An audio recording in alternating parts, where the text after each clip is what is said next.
Chapter 16, The Resonance Tree.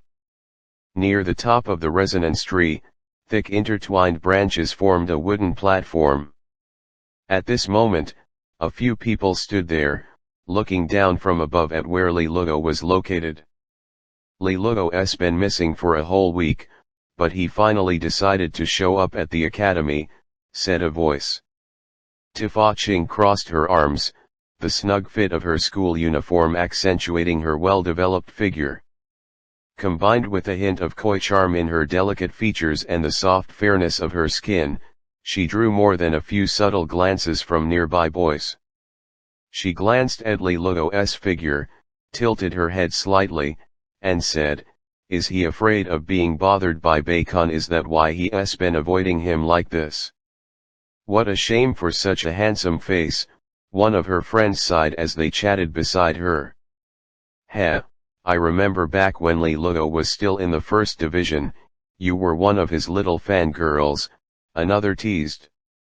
The teased girl's face flushed red as she stomped her foot and shot back, "As if you weren't the same." The girls all laughed, though their eyes carried a trace of regret. Back when Li Luo had first entered the first division, he had been an unparalleled star, handsome, incredibly gifted, and backed by the mighty Lulan Mansion, which at the time was at its peak, boasting 2 dukes of extraordinary prestige.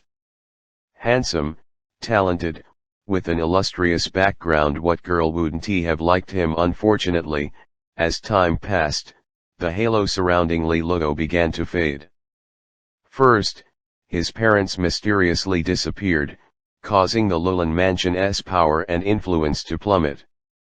Then came the revelation that Li Luo was born with an empty resonance, a fatal flaw that sent him straight into a downward spiral.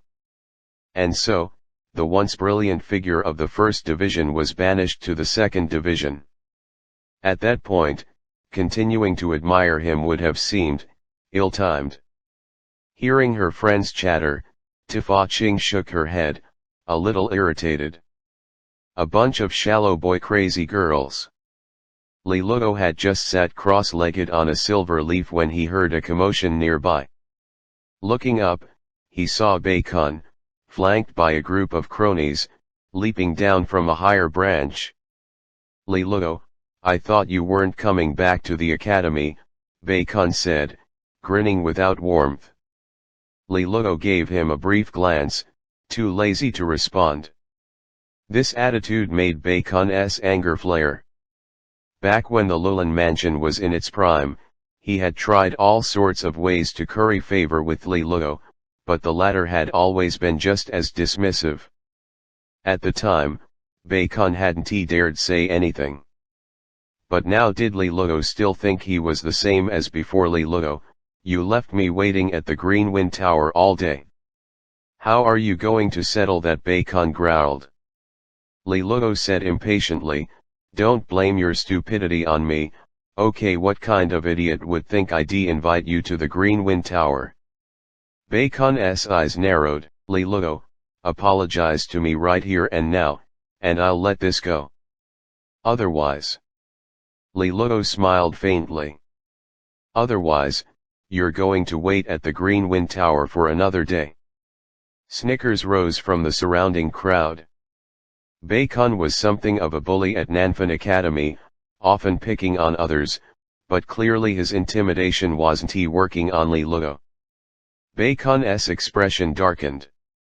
"So stubborn. Do you dare come down and play with me?" Li Luo shook his head. "Not interested." Bacon was far too low level for him. He hadn't bothered to engage before, and he was even less inclined now. If he let himself get dragged into a fight just because Bacon wanted it, wouldn't that put him on the same level? Bacon sneered but didn't press further. Instead, he waved his hand, and his cronies began shouting, "Are all second division people cowards?" More crude insults followed.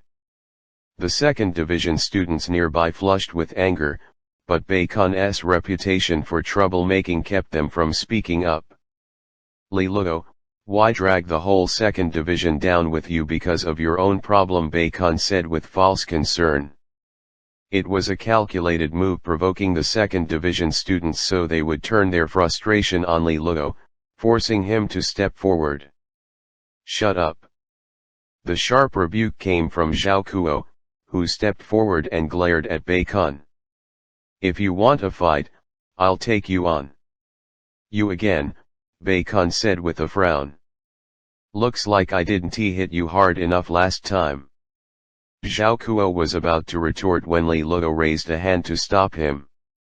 With a sigh, Li Luo said, "Why waste your time with that crap?" Then he turned his gaze toward Bacon's cronies and said casually, "Help me remember their faces. I'll have someone teach them how to get along peacefully with classmates later." Although the Lulin mansion was in a troubled state, it was still one of the 5 great mansions of the Xia kingdom, and its old estate still had more than a few resonance master level guards to call upon. The surrounding students stared in shock, and even Bacon's cronies were dumbfounded. "Bro, seriously, we're just messing around like kids in school, and you're going to send people to beat us up? That's not how this game works." They exchanged uneasy glances and instinctively stepped back, falling silent because they knew Li Luo could do it. Empty resonance or not, he was still the young master of the Lulin mansion. Sending a few experts to rough them up would be no trouble at all. Bacon froze for a moment, then snapped, "Li Luo, aren't you ashamed to stoop to that?" Li Luo frowned. "If you're not happy, go get your Bei family's experts to deal with me." Bacon opened his mouth but found he couldn't answer. The Lulin mansion might be in decline, but a starved camel is still bigger than a horse. Unless it completely collapsed, the Bei family wouldn't dare to move openly against them, and even if he could get his family's experts to come, would they really dare lay hands on Li Luo? The fallout would be more than he could handle. So he stood there, at a loss. At the very top of the resonance tree was a treehouse. In front of it, a few figures were also watching the commotion below. "Heh, that little brat from the Lulin mansion is actually pretty amusing," said an elderly man in a black and white coat, his hair snow white. This was Wei Cha, the headmaster of Nanfan Academy, a man of great renown in the Tianxia province. Amusing, resorting to his family's influence to settle disputes between students is hardly admirable. "I don't know how those 2 remarkable people of the Lulin mansion ended up with such a shameless son," said another voice. It belonged to a thin man who looked refined, but whose eyes carried an air of arrogance. This was Lin Feng, current instructor of the 1st Division, and the one who had strongly pushed for Li Luo's transfer to the 2nd Division. "Lin Feng, that's a bit much." Bacon went after Li Luo, knowing full well about his empty resonance. "That's far worse," said Su Shan, frowning in displeasure. Lin Feng replied blandly, "Conflict between students fosters competition and growth." He clearly didn't want to argue further and instead turned to the headmaster. "Headmaster, what do you think about the proposal I mentioned earlier?" Wei Cha blinked. "Which proposal?" Lin Feng sighed inwardly and said, "The Academy's grand exam is coming up, and the 1st Division's gold leaves are running short. I'd like the headmaster to allocate 5 more gold leaves to us." "I object." The protest came from Su Shan, who glared at Lin Feng. Currently, aside from the 1st Division, the only other group with gold leaves was the 2nd Division, which held 10. Lin Feng's request could only mean taking them from the 2nd Division. This guy was really pushing his luck. End of chapter.